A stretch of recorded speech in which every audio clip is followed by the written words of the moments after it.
took off early. Not just because I wanted to go this longer route, but also because of unexpected technical issues. Alright, now let's go.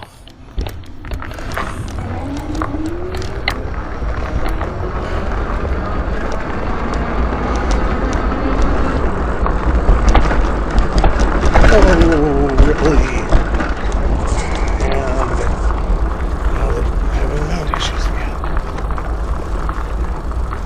This thing keep getting loose.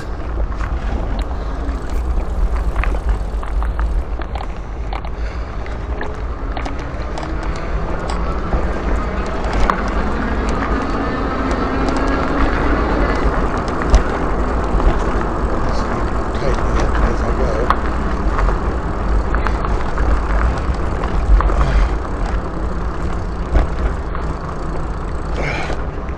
Seems to be as tight as it'll go for now.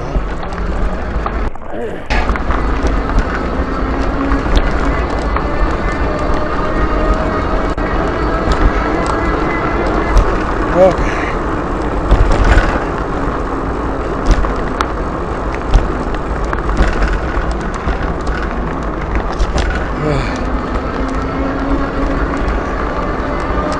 There's the White River off to my right. The White River Greenway follows the White River.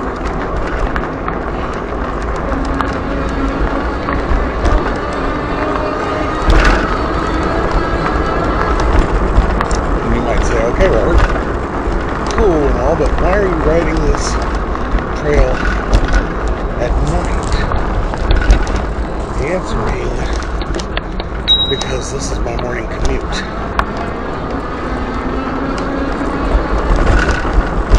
And I've taken this White River Greenway for years on a standard bicycle until my knees got to the point where I couldn't ride a standard bicycle anymore.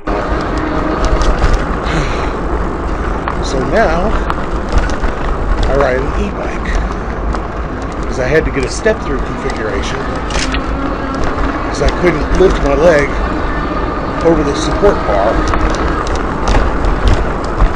not because of any issue with my hips, but because it was grinding my left knee into powder, so I needed a bicycle where I could step through it. And the only step-through configuration that could handle my weight would have to be an e-bike. So this bike weighs 3 times as much as a standard bicycle. And a lot of people have questions about e-bikes. For me, it's assistive technology. I tried pushing this thing around without the electric motor, and it's a whole lot different from a standard bicycle. That's got basically, you think about your standard 21-speed bicycle, you got 3 gears in front and 7 gears on the back sprocket. Well, this thing has 7 gears on the back sprocket too, but instead of the 3 gears on the front, it's got 5 levels of power assist. Now, there are people who just ride these things using only the throttle. You're not going to go exceptionally far. Battery will wear down. Whereas, if you ride it like a bicycle and rely on the power assist to function essentially as a set of gears, then you can get some distance out of it. The thing I like about a standard bicycle, which I wish I could still ride, is, you can go in infinite, it has infinite range, essentially. Its range is basically, how long can you go? For this thing, the range is about, with me riding it, it's about 30-40 miles before the battery goes, ugh! However, it does have some advantages. One of those advantages being that it's almost the size of a motorcycle. Now, I used to have some problems with a dog that lived around here. And the person the dog owned, who thought he was the dog's owner, could not control the animal. Did not control the animal. And so it would chase me on my bicycle. Now, that made me more angry than frightened. But this is why I don't like this crossing.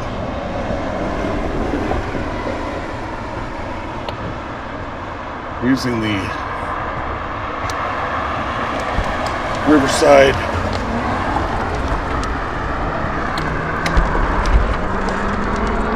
Promenade. I can jump off the Riverside Promenade at the other trailhead. I ride it literally from trailhead to trailhead. And I jump off the southern trailhead and go on the streets. And that allows me to cross 16th Street at Harding, which is a light. Whereas the crossing I just made was an unprotected crossing.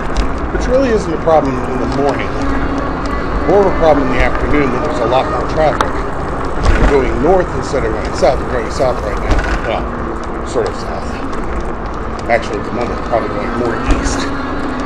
But going north across that particular crossing, it's really difficult to see oncoming traffic from the left. And so, for years, I felt like I was taking my life in my hand when I made that crossing in the afternoon, going back home from work. That has been tremendously improved by the development of a new trail, the Riverside Promenade, which allows me basically to skip this particular leg of the White River Greenway, and I barely use the White River Greenway now. There's a little short section that I still use. And once the Riverside Promenade was built, that solved what was the most dangerous crossing, which was the crossing at 16th Street, the crossing we just took.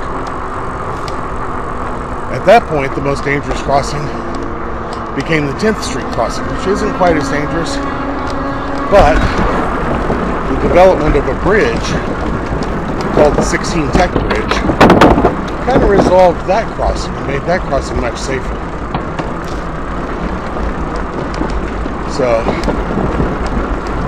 normally, I come off of Harding Street, take the waterway just a little ways, and then hop onto the trail, onto the White River Greenway, right here.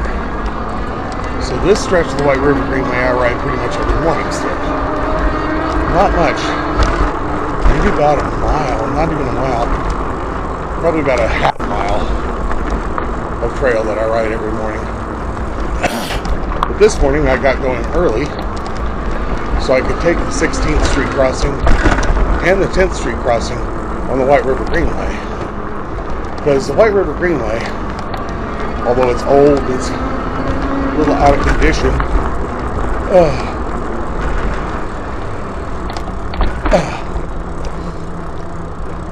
it's still a very beautiful ride. I mean, take a look at that.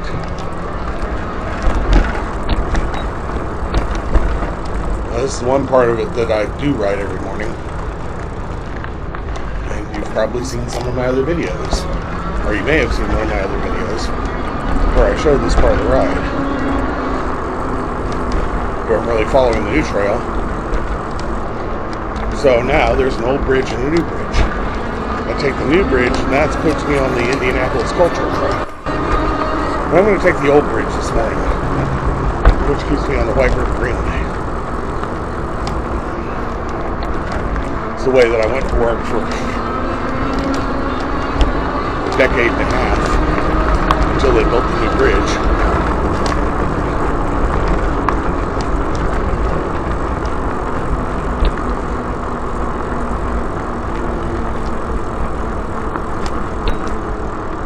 So here is the old bridge.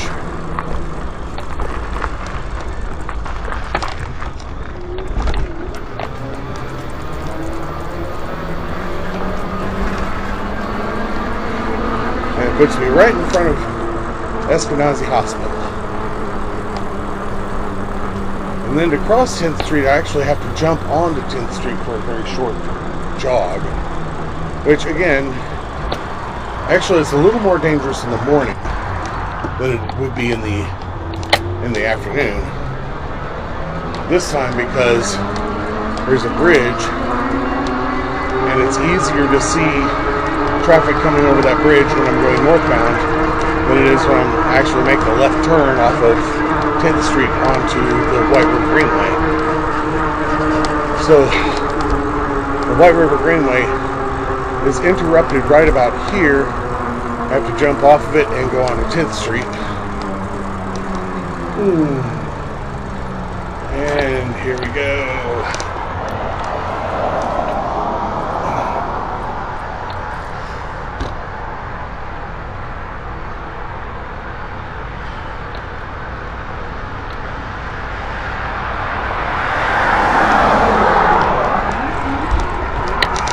Okay, now I'm on 10th Street.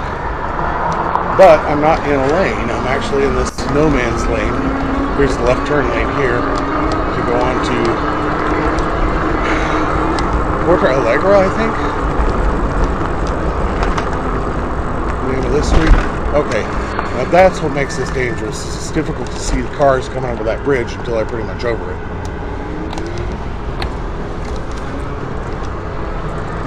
Now, okay.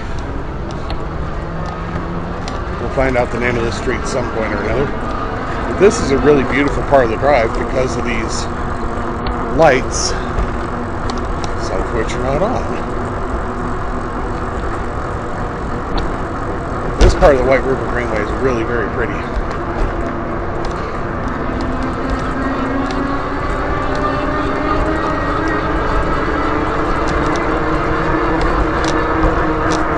Look at those.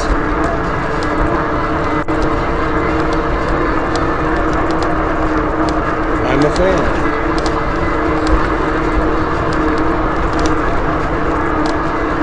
Now they've improved these lights for years.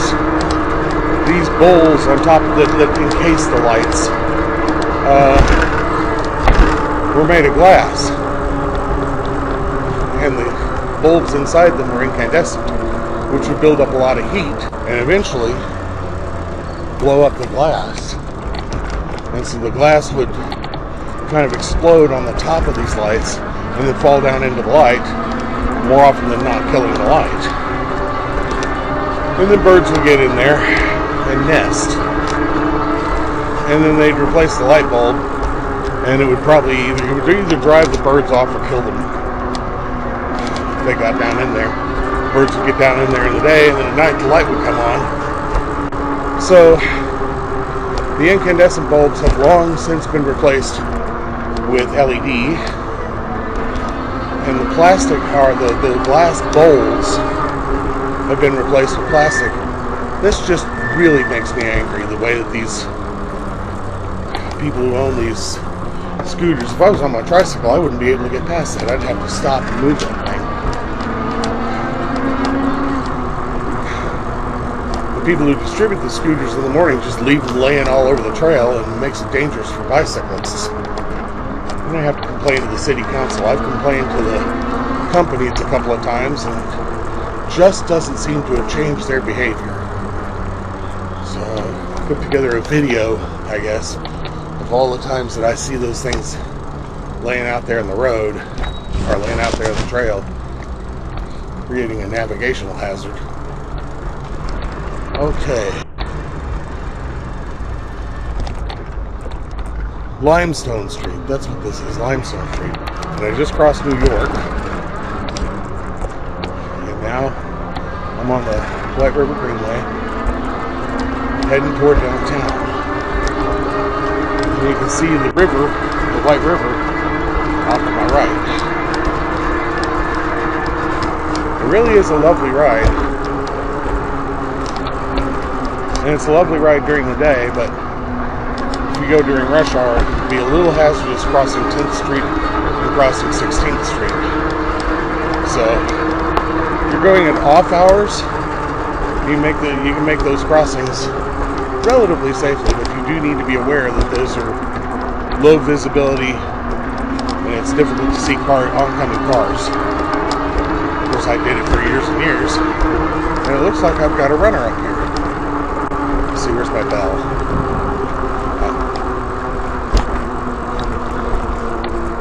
There it is. Morning.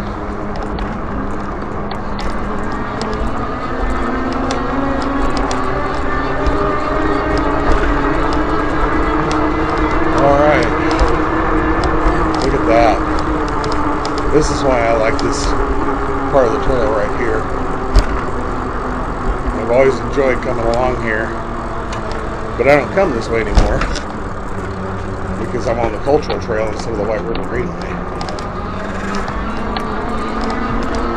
which takes me on a much safer but far less scenic route.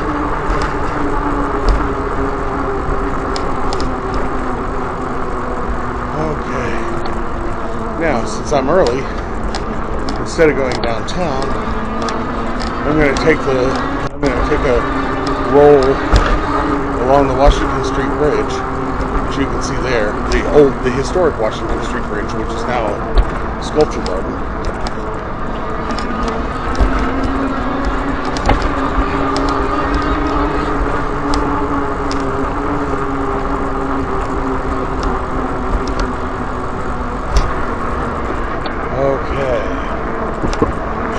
Gorgeous morning. Perfect morning for riding a bicycle.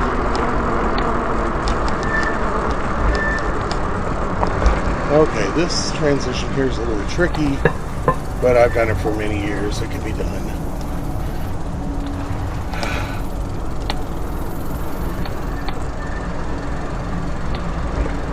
Just have to be a little careful. There's the NDY. And you can stand in front of it and take the place of the I, so you can put the I in Indy. Kind of clever.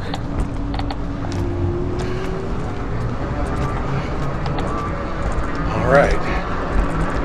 Now we're on the Washington Street Bridge with the sculpture garden. And I don't know how well this photography is going to come out, because you can probably see the lights really well and the sculpture not quite so well. But we'll get a gander at it in editing. Actually, I got time. This is actually part of the White River Greenway. And this is also part of White River State Park. I'm going to take time to go a little further south and see what the state of the construction is there. Okay, so this is the White River Greenway south. I'm going to roll down this way just for fun.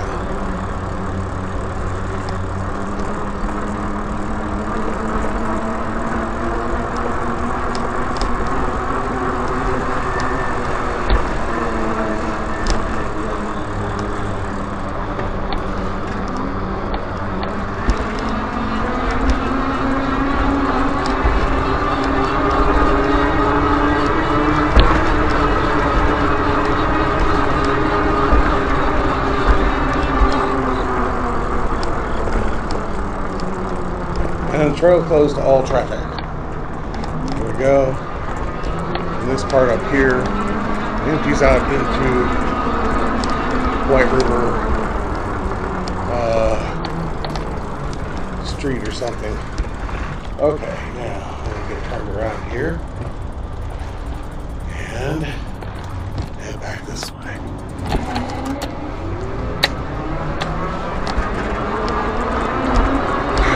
Now, Indianapolis does have a homeless population. I don't think those people are particularly dangerous, but they do warn you to not ride the trails at night because you might encounter them. If you do encounter homeless people, I've encountered them many, many, many times, and the general rule is if you leave them alone, they'll leave you alone. Just try not to wake them up, try not to disturb them. Treat them with respect. I've never had any problem with homeless people. as a bicyclist or in any way, actually.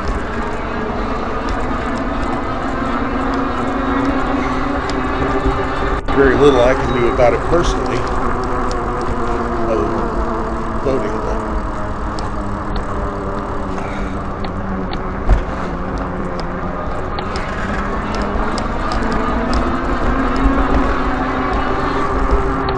Generally speaking, they're just normal people who couldn't afford to stay in their houses for one reason or another.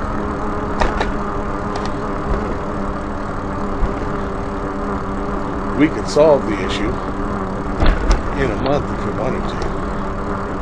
Solve it nationwide in a month if we wanted to. Something like, what, 1.2 million homeless people in the United States? And over 18 million vacant housing units? We could figure a way to deal with that.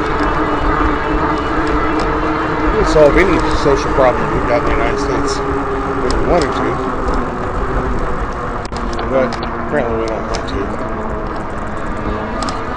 That's my political message for the day. And that's a police officer sitting there, making sure that I'm safe. His car is running. Unmarked car, but I recognize that because cops often sit there. And I'm glad they do. Makes me feel safer. Alright, I'm going to end this video right here. As I've traveled this much. Actually, let's end it with the deer in front of the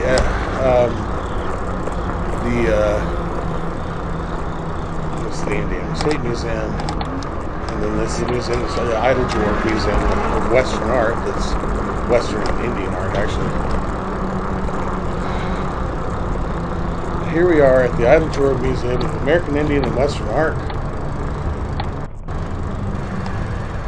And the fountain isn't running, but there are the deer. Oh dear. And I like them. I see them every morning.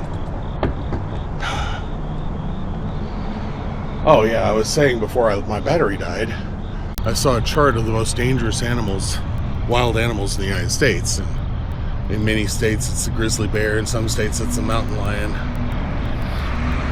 Oklahoma, where I'm from, it's the rattlesnake. And Indiana, it's a white-tailed deer. Don't feed the deer, folks. They can kill you.